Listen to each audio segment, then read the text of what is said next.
For the past 5 years, my guest today has kept a secret that has impacted every facet of her life, from her work to her studies to all her relationships with those that she loves. Her secret is that she'd wake up and start drinking to get through the day, that she'd leave work for a coffee break and buy a bottle of white wine, that she'd consume roughly around 80 standard drinks within 1 week. I got to a point where in order for me to continue living a normal life, I needed to drink. From Mamma Mia, I'm Mia Friedman, and you're listening to No Filter, a weekly interview podcast with people like Heidi, who tell their stories very candidly and aren't afraid to be all kinds of vulnerable. On Monday, you heard the story of Shanna Wan, who has successfully emerged from her many years of alcohol addiction. But today's story is a little different. Because for the past 5 years, Heidi, whose last name I'm not going to share due to privacy reasons, has kept her addiction secret. Heidi first sought help in 2018 for her alcohol addiction. But just like the addiction herself, she didn't tell anyone. Then last year, she came across a call out on social media looking for people to participate in a free 6-month program if they were struggling with any form of addiction. So she applied. She figured she had nothing to lose. That program would go on to be filmed for SBS's documentary series Addicted Australia. And all of a sudden, Heidi's very private addiction became very, very public. This is Heidi's story. Heidi, something that's often said to people around someone who has trouble with addiction is that you need to separate the person from the addiction. And I wanted to ask about Heidi, the person. Tell me about you. Where did you grow up? What was your early 20s like? Yeah, so I grew up in Sydney, actually, and had really great family. Alcohol was never in the mix at all, actually. So that's why it's quite surprising that I'm where I am now. And yeah, just in contact still with a lot of friends from high school, which is great. And they also don't drink, so that's interesting. And yeah, I think there were just a couple of things that did happen over the course of my childhood and then in my teens that I didn't really acknowledge at the time, that then became the catalyst for other things spiraling out of control. And that's why I think I turned to alcohol, because it was almost a refuge, I think, to get away from the things that had happened or to not think about them. Do you remember the first time you tried alcohol? No, not really. It wasn't a part of my family dynamic. I would say maybe I had a beer at a barbecue or something, but I wouldn't say that I can remember one day where I went, oh, wow, this is the best thing ever, because it just didn't really interest me. A lot of people, I would probably include myself in this, spent my late teenage years trying to get alcohol before I was legally able to, and drinking before I was legally allowed. Was that the same for you? No, not at all. I mean, I wasn't the sort of person, even now, to go out to bars or pubs, never been to a nightclub. I'm not really that exciting, I guess. But yeah, that wasn't at all a part of my life until mid-20s, and then up until, I guess, now, in a different way though. What did you do after school, when you left school? Yeah, so I took a gap year, as a lot of people do, and I went travelling. So that was just around Europe. And then I stayed in Sydney for a while and I worked full-time. And then I decided that I wanted to go to uni, which is something that I hadn't considered before, and is why I moved to Melbourne in the end. And what kind of lifestyle did you have in Melbourne in your early 20s? Share housing, mainly. Yeah, so when I moved to Melbourne, I was moving here to study. I didn't know if I wanted to stay in Melbourne, to be honest. I just went, oh, it's a bit grey here and the weather's like the UK, and I just fell in love with it over time. And it's a place that I think I'd love to stay. The people here are amazing. Not that there's anything wrong with Sydney, but yeah, I feel like I found a home in Melbourne. But yeah, lots of share housing during uni, and I am sharing at the moment with somebody as well. But it's just, yeah, different experience. He's a lot older and, it's not kind of party house situation. Did you live in party houses? It sounds like you didn't. They were share houses but not party houses. The first place I lived in was a big party house, and I wasn't really involved in that though. I was just kind of in my room. But there was a lot of alcohol around in that first house. And yeah, the other places that I shared were pretty calm, and people were beyond that. I think once you get to your 30s, it's a bit, I'm over the having party at my house every day. You talk about alcohol becoming a problem for you in your mid-20s. How did it sort of start? There wasn't a day that I woke up and then all of a sudden, I'm drinking 2 or 3 bottles of wine a day. I think it started with me not acknowledging certain things that had happened in my life. And then when I came to Melbourne, there were other things that happened as well. And it was almost the straw that broke the camel's back, so to speak. And I went to alcohol as a way to forget it. But then it became progressively worse. So I would be drinking in the evening, but then I started waking up in the morning very shaky. And then I thought, I can't go to work like this. So then I'd have a drink in the morning, but then I'd be at work and think, well, I can't get through my work day unless I drink as well. And so then I'd go out for lunch, but I'd actually then be buying a bottle of wine instead. And then I'd get home and drink. And it then just became this vicious cycle. And the more you drink, the more you need to drink. Yeah, there wasn't a time that I woke up and I just went, okay, I want to be an addict. It just kind of eventuated into something I couldn't control anymore. You mentioned wanting to drink to forget and to numb yourself, and addiction is very like that, isn't it? No matter what the addiction, whether it's food or for many people it's about numbing feelings. Did you drink to get drunk, or did you just drink to get a certain level, or did you drink to pass out? Tell me a little bit about the different states you got into.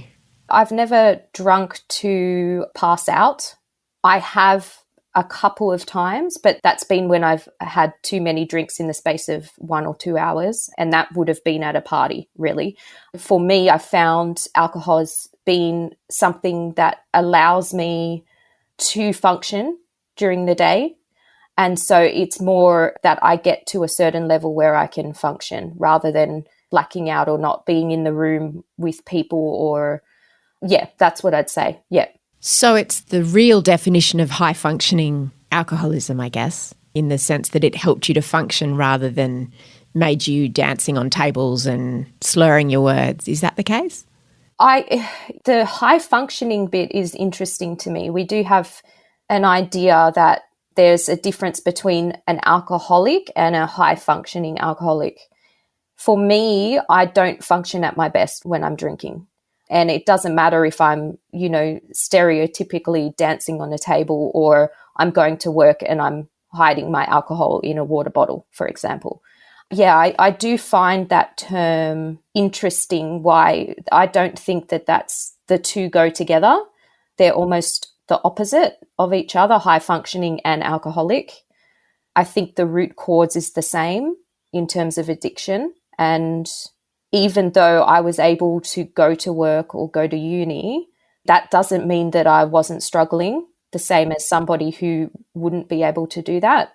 If I was working alongside you, what kind of work did you do or do you do? So I was working when it all got really bad. I was working as a student administrator. It sounds like not an easy job, but, relatively normal job. But it was very stressful. And I think that contributed to why I was then drinking at night. We didn't have enough staff, so I'd be, working maybe till 3 a.m. every day and then going to work at 9 a.m. and being told a week prior that I'm flying out to London to teach, new staff. And just it actually ended up being quite high pressure, which is not something that I expected at all. And I didn't know how to deal with that, I think. So if I was working alongside you, what difference would there be when you were drinking? How would it impact your ability to do your job? both positively and negatively? I think at the time it got me through the day, but the connections that I made with people I don't think were genuine, and I was essentially lying to everyone. There were never real connections with people, even if they may have thought there was a connection. In what way do you say lying? Do you mean lying about a big part of your life and having to hide your drinking and those kinds of things, or lying in terms of you weren't able to be your true self? I would say I was lying to other people and I was lying to myself. So if you get to a point where you're working but you're thinking about your next drink instead of thinking about your client or your student or whatever job you have, instead of thinking about that. And it was something that I really cared about. I really cared about my job, but somehow the alcohol started taking over. So it was me going on a coffee break and just drinking for that 15 minutes and coming back. And I just didn't have my mind on the job anymore. And my manager did notice, she didn't know what it was, but she did say, "Oh, I'm noticing you're falling behind in certain things. Like, is something going on?" And even at that point, I couldn't be honest. I just said, "I've got some, personal things happening." But I just felt as though I couldn't say I have a problem with alcohol. I guess back to that term high functioning, that was so interesting what you said, and I learnt how that can be a real misnomer. So what you're saying is that you needed to drink just to be at a baseline ability to function, but that ability wasn't great compared to, say, if you'd have been someone who didn't have an issue with alcohol. Yes. So I got to a point where in order for me to continue living a normal life, I needed to drink. If I hadn't found alcohol, I think it would have been a different story. So, yeah, it really just became all-consuming. So if I'm working with you or I'm standing next to you and you come back from lunch or you come back from your coffee break, would you have smelled like alcohol? Would you be slurring your words? Would you be like in a really great mood? What would I notice as someone who is close to you? I actually spoke to my manager, or ex-manager now, about this documentary, and she had no idea. She said, "Oh, I can almost not believe it." And so she's watching it as well currently, the documentary series. I think I went to great levels of hiding the drinking. So it would be in a water bottle, but I'd have, chewing gum with me, or I'd have something just to make sure that nobody would notice. And we also were quite distant. So we had our own desks, and if somebody came over, I'd be aware not to kind of look at them directly just in case they would smell alcohol. So you start to be so consumed by that life that you actually think, okay, when I get back to work now, how do I hide this? How do I continue my day? And that's what I meant by I wasn't high functioning, because I was just thinking in my mind, okay, how do I hide this? I wasn't at the workplace anymore. What about actually getting the alcohol? Did you have to develop some elaborate workarounds to get so much alcohol without raising suspicions? Did you have things that you used to do? Not at work. I mean, just because we had like our coffee breaks and our lunch breaks. So I would be able to time when certain things were happening. So if I have a lunch break at 2:30, I've got enough alcohol until then, and then I can go off and buy more in that 30-minute period. And we worked in the city, so alcohol's everywhere, really easy to access. It was more difficult when I would go and see my family. I would have to plan in advance where I would be getting my alcohol depending on where we would be. And that's all I was thinking about. I wasn't even thinking, I get to see my family now. That's what it came to. That must have been exhausting. At the time, it didn't feel like it, but I look at it now, and even seeing the documentary and seeing myself, I just go, how do you do that? How do you actually get through every day just wanting to drink all the time? When did the addiction start to become tiring? I would say when I got to a point where I realized that I had everything to lose. So my job, my friends, family, and just when it got really out of control. And at that point, I did actually start to look at things online about getting help. But a lot of the help is, it's not in the one place, and a lot of it is quite expensive as well. And so I just was at a point where I thought, oh, I'm not sure if I can actually afford getting help. What did you Google?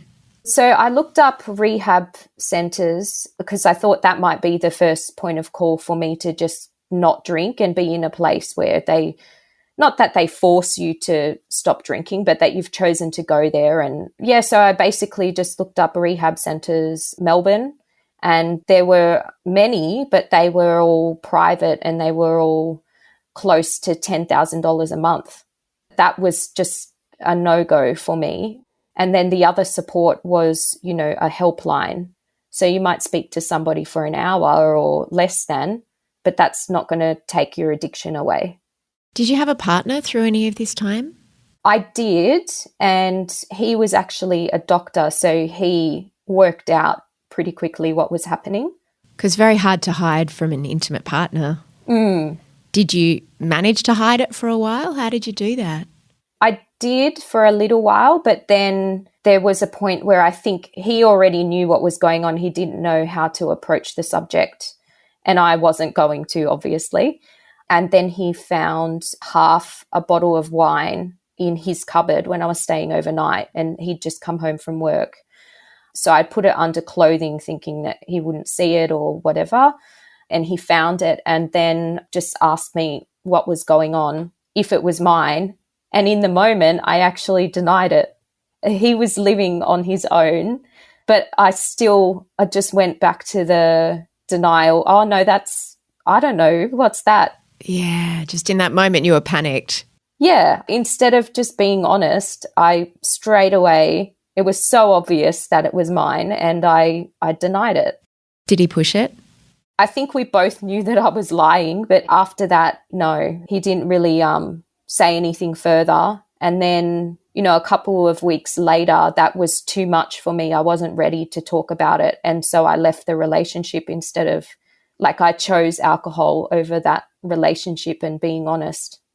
It's unfortunate, but I wish that we would have had a conversation in that moment as well, that he would have just said, well, it's obvious that it's yours and what's happening.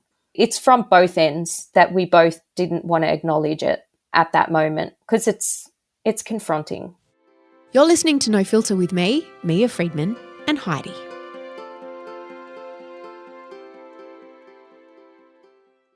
For anyone listening who might have someone in their life that they suspect has a problem with addiction, what should they do? I think ask the question. Would you have liked to have been asked? I think if somebody had said to me, I've noticed when I meet up with you, you smell like alcohol, or I found this in your cupboard, or I've seen that you drink more in the space of an hour than other people do, I think that would have been a wake-up call for me. But because it was never spoken about, I was never going to speak about it. Seems like a very big gap from not telling anyone to being part of a documentary that's on TV and having cameras filming you drinking at breakfast and, you know, covering you and tracking your most vulnerable moments. How did it happen that you decided to be part of this? So it actually follows on from what I said, where I was searching for something, and a couple of days after that, on social media, I saw an ad that was basically a call out saying, do you think that you have an addiction? What is it? And just going through a questionnaire and whether you'd be interested in getting this 6-month wraparound support. And of course, I said yes. And it was all there in the one place. So I applied. I didn't think that I would be accepted. I was still at a point where I'm like, oh, it's not that bad. But there was something within me, obviously, that knew it was to apply in the first place. So after that, they contacted me, and luckily enough, I was a part of the program. Yeah. People talk about having a rock bottom moment or period before they decide to seek help. Did you have that, or it was more of a slow dawning realization? I think I'm fortunate enough to not have had any major rock bottoms. There have been times in terms of alcohol use where, suicide attempts and things like that have been in the mix because it almost becomes easier when you're under the influence. But I knew that I hadn't hit my rock bottom, but at some point that I would lose my job. So then I wouldn't have money to pay my rent and that my family would find out. Like, it was just a matter of time. It was getting so bad and I wasn't willing to go through that. Very brave of you. I think everyone in the documentary is so brave to, firstly admit that they have a problem, but then to also put it out there for others to see. It's a difficult process, but everyone got through it and everyone has had that support and they've all done really well in their own ways. What was the process of telling everyone that you were going into rehab or that you were going into this program? Did you have to call them up? So for me, I actually didn't tell anybody that I was involved in the documentary or that I was going to rehab or detox, which I regret now because it was quite a lonely time to see everybody else's family and friends coming through to visit them, but nobody knew that I was there. But that was the choice I made at the time. I don't think I was ready to fully admit what was going on. And then about 4 months in, I finally gained the courage to fly interstate and see my mum and tell her. And I had all of these ideas in my head about, okay, I need to say this and this and this, and she's not going to understand because addiction is not a part of our family at all. And she just said, thank you for telling me. And she gave me a hug and said, how can I help? That really for us was our turning point, I think. We are so much more connected now just from me being honest. And she wants the best for me. But Heidi, of course she does. How did you think it was going to go? I thought that she'd be disappointed. It comes from, a place of shame. Like you feel ashamed or you feel like there's something wrong with you. And why can't I just get over this? Or that's how I felt. And she might not fully understand, but of course she wants me to be okay. Of course she wants me to be on the planet. She doesn't want me to die. She doesn't want me to be unwell. But I didn't see that at the time. I just thought there's something wrong with me. Why can't I just be normal, so to speak? It sounds like you projected your disappointment and your judgment of yourself onto everyone around you. I did, yeah. And so what was treatment like? Interesting, if I can say interesting. There was every part of my addictive brain saying, no, you don't need to go and you'll be fine and you can do this on your own. But then this, what I like to call wise mind, something I've discovered over time as well, that's always been there, but I'm acknowledging it more now, just said, no, just, what have you got to lose? You can always go back and drink if you want. Yeah, so I decided to go to detox. So that was at Box Hill Hospital for 4 days for myself. Some people might need to stay longer. And then from there, I went to rehab. What happens in detox? So it is what you would expect. So detox, like your body physically is going through withdrawal. So the first couple of days, I would say, were really difficult. Didn't sleep at all, sweating, vomiting, diarrhea, everything you could think of. It can be quite dangerous, can't it? Detoxing from alcohol. People can die. That's something that I didn't know as well prior to this, that if you try and detox on your own, that actually is quite dangerous, particularly with alcohol, and that you should go and get support or go to a hospital for it. So I wasn't aware of how dangerous it could be before being a part of this program. And yeah, it was horrible, but it was, 3 or 4 days of my life that I felt really horrible. And then I was okay after that. So it's just getting through that period rather than having years of feeling horrible. And then what happens in rehab? So it's more of a group scenario. So instead of you just feeling sick and whatever, you've passed that point, You actually have group therapy and exercise regime and things that you do each day. So, you know, a 9 to 5 type thing just to keep you on track. Did you find that helpful? Yeah. So even just day-to-day simple things like, okay, I'm cooking lunch today or I'm cooking dinner or we've got yoga, and just having things to look forward to during the day. And then they would intersperse that with things like DBT, so dialectical behavioral therapy. What's that? It's similar to CBT, which is cognitive behavioral therapy. Essentially, it's about how to manage your emotions and what to do when you recognize that you might be at your tipping point, how to actually, instead of picking up a bottle of wine, going for a run, or it's about self-awareness and mindfulness, really, I found helpful as well, which is something that I learnt there. And what does life look like on the other side of that? It is still a daily battle, but without this program that I was a part of, I don't know where I'd be now or if I'd still be around. It was getting really bad. So looking back, I just think, well, I'm here. I'm more aware of myself and certain triggers or things that I might need to stay away from. I didn't even think about that before. Recovery is not always a linear thing, is it? It's not always like a before and after. It's like I had an addiction and then I went to rehab and now I'm sober. From what I understand, there have been ups and downs for you. How do you manage that? I manage it now by trusting people and knowing that I have a lot of people that care about me and that will listen to me, and that's enough.